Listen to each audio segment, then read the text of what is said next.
Hello everyone and welcome back to our YouTube channel.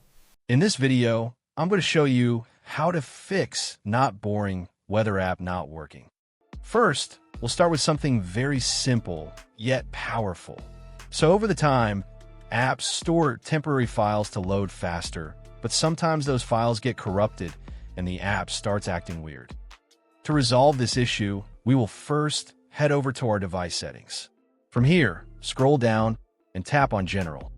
Once you're in the General Settings tab, look for iPhone Storage option and tap on it. Over here, you can either search for the app or you can scroll down and look for it. Then tap on the app. On the next screen, you need to tap on the Offload app option.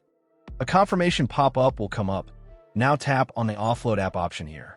It'll take a bit for processing, and then a reinstall button will show up. Simply tap on it to reinstall the app. This should resolve the issue, but if it doesn't, then you need to check if the app is running an older version.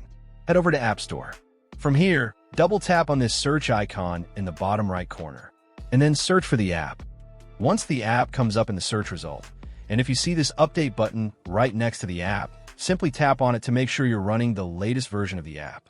However, if you continue to encounter this issue, then you will need to completely reinstall the app, which usually resolves the problem.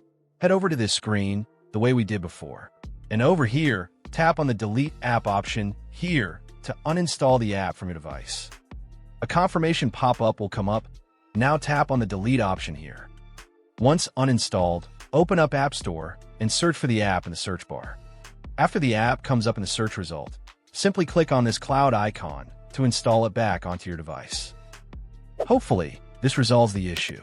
If it does, consider sending a super thanks to support our channel. And also don't forget to hit the subscribe button.